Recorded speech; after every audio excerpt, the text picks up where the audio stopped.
Welcome back to another video, everyone. Today we're doing something a little different. We're in Alabama visiting the U.S. Space and Rocket Center. My mom and I come here every few years, and this year I decided to turn it into a video. So, without further ado, let's begin. Make sure to like and subscribe.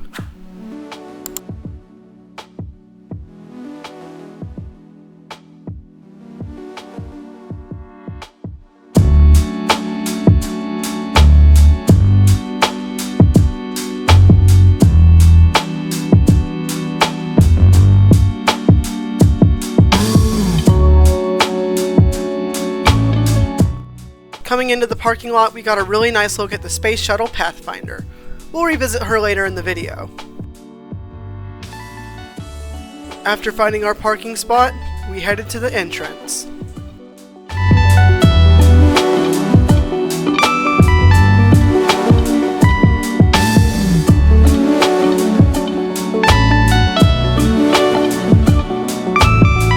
Walking towards the entrance, you'll pass a one-of-a-kind IMAX theater that is inside of a connector ring from the Saturn V.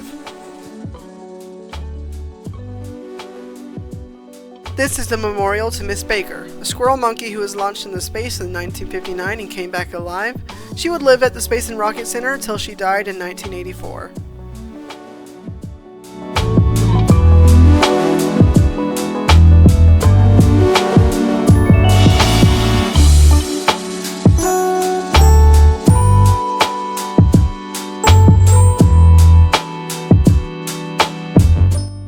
This first exhibit is an area that celebrates the fascination and love for space travel in various ways. Print media, toys, and other items tell the story of the humans' love for space travel.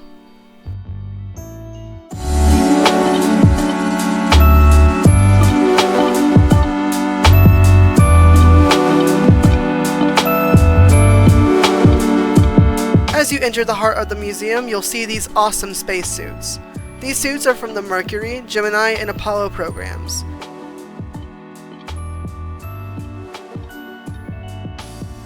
One thing that's always on our mind in space travel is getting to Mars. But for years now, America has already had a presence on the surface, thanks to rovers.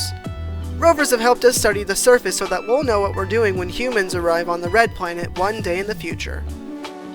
Here at the Space and Rocket Center, you'll find rovers like Sojourner, Spirit and Opportunity, Exploration, Curiosity, and Ingenuity. One very important factor of launching a rocket is weather. Weather can determine whether or not a launch will go, be delayed, or even scrubbed. This exhibit is an area where you weather nerds can learn about all sorts of weather and how it applies to NASA rocket launches.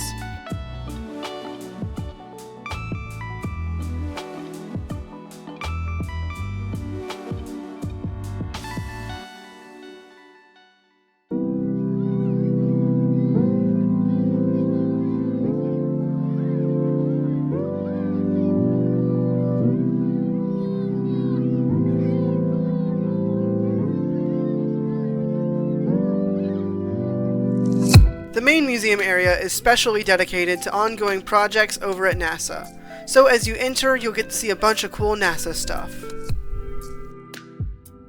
Here's a model of NASA's newest rocket, Artemis. Artemis is an SLS rocket, and the rocket that will take humans back to the moon in just a matter of years.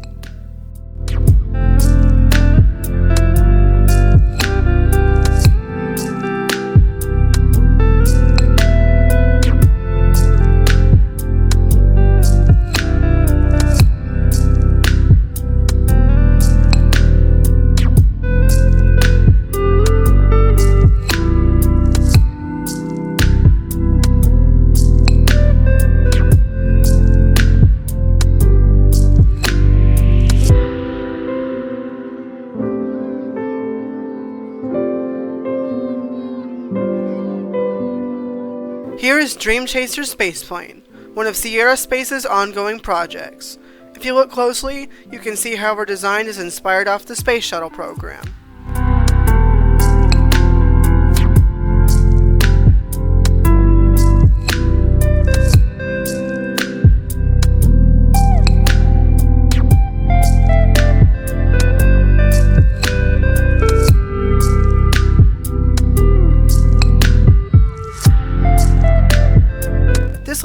is called Spark Labs, where you can take your kids to spark their imaginations and they can learn about cool space stuff.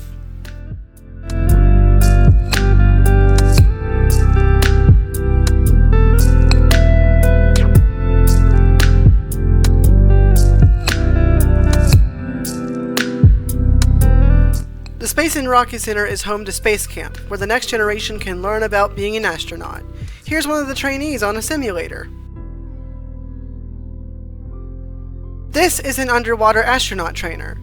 This is a type of training tool that is very unique because it allows trainees to use something called neutral buoyance to simulate working in a microgravity environment.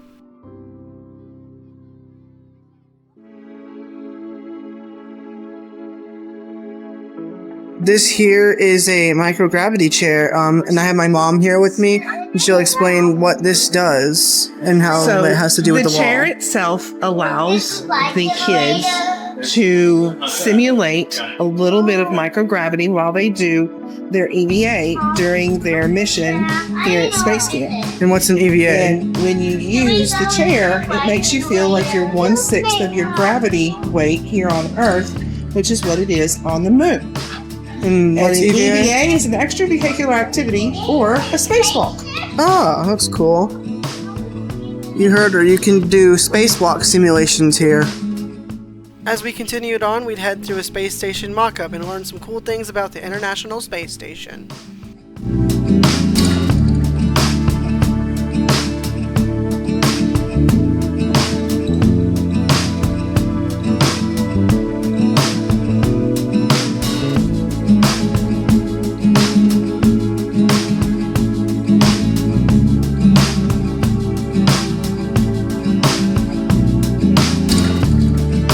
Ever wonder what a room on the space station looks like? Well, here's your answer. It's no cruise ship stateroom, I'll say that much. These rooms are small enough for astronauts to do research in, and has a sleeping bag looking thing for them to sleep in. It's a pretty tight fit, but hey, they manage. Christina Koch is recognized in this exhibit. She's famous for being one of the Artemis II astronauts. However, before then, she was stationed on the ISS and stayed in a room like this one.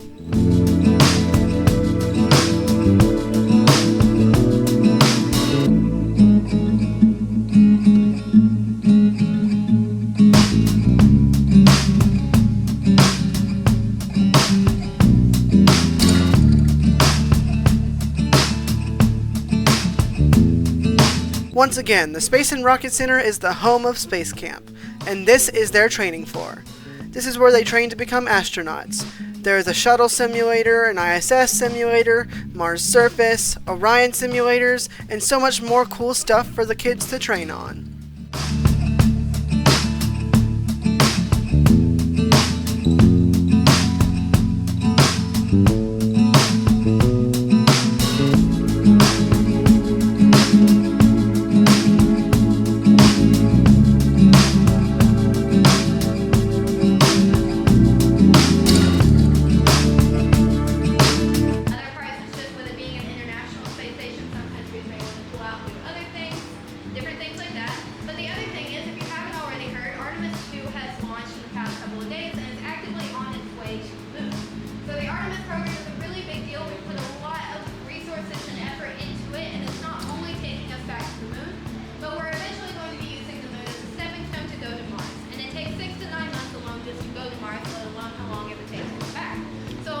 Ship Ashore fam, I'm about to do a wind simulator.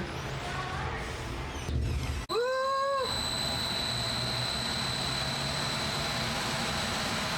Oh, that feels so good. Woo! Oh my god! Oh my god! Woo! Woo! That was awesome. That was great. That was great, Ship Ashore fam.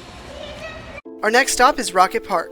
This is where they keep a bunch of old NASA rockets, most of which are from the early days of NASA before the Apollo program.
Our next stop is Shuttle Park, home of the recently restored Space Shuttle Pathfinder.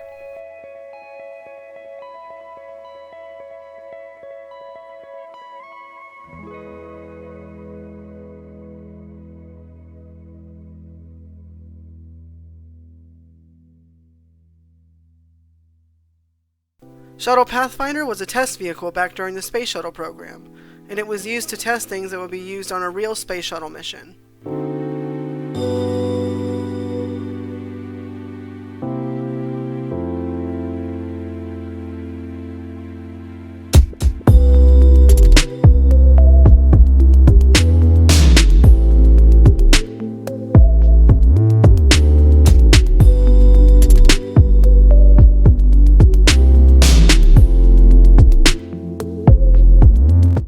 Our last stop on the tour is the Davidson Center, home of one of the remaining 3 Saturn V rockets. The Saturn V, of course, is the rocket that took man to the moon during the Apollo program.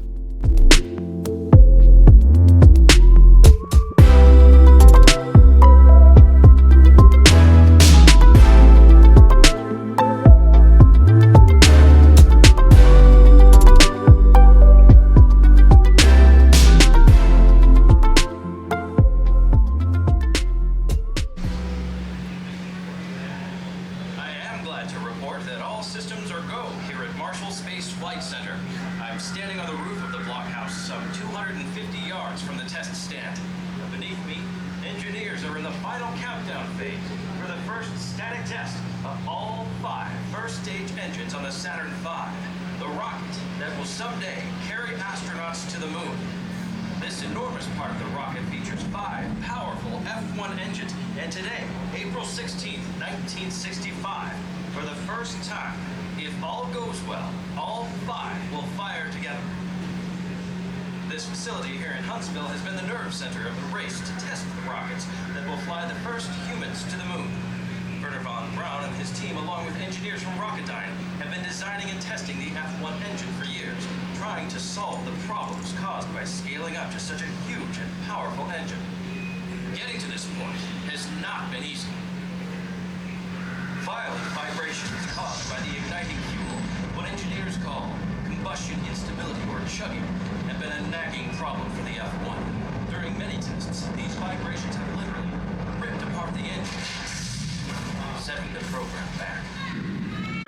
Clear the test stand area. Looks like the test conductor, Robert Sadler, has checked with his guys on their consoles to confirm all systems are go.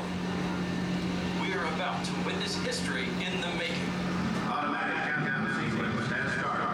T-minus 7, 6, 5, 4, 3, 2, 1, ignition.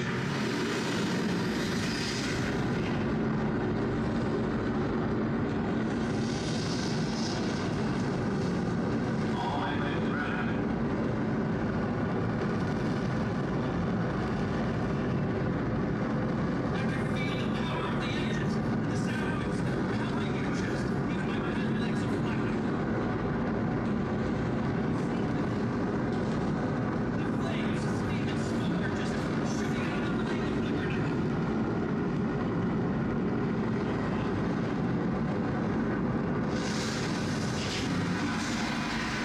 Engine shut down.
today's video.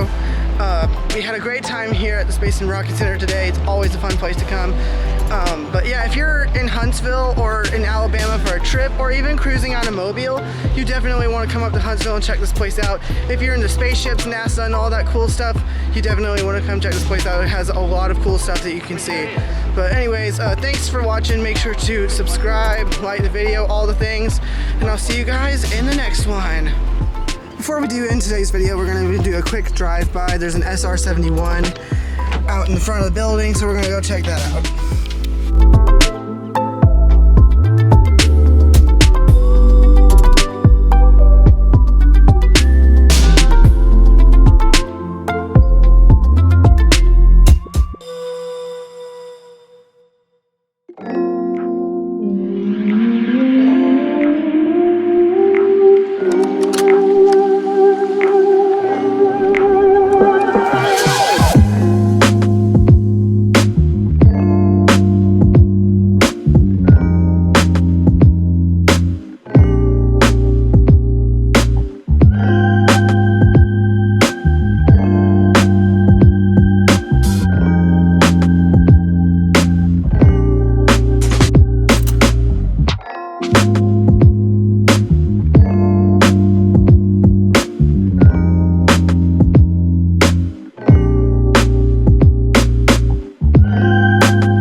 SR-71, folks, is amazing.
Alrighty, my friends, that's going to wrap up today's video here at the Space and Rocket Center.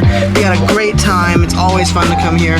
But if you are in Alabama for a vacation, or maybe you're even cruising on a mobile, and you want to really come check this place out, if you love NASA, rockets, and all that cool stuff, definitely come check out the Space and Rocket Center. It has a lot of cool stuff. But anyways, guys, if you enjoyed this video, make sure to like and subscribe with all notifications on, as it really helps to support me and the channel so I can bring you new, fresh content just like this. I enjoy doing this for you guys. I know that we normally do cruising content, but I thought, hey, let's do something different for this one, just for once, you know. But anyways, thanks for watching, and I'll see you guys in the next one. Bye!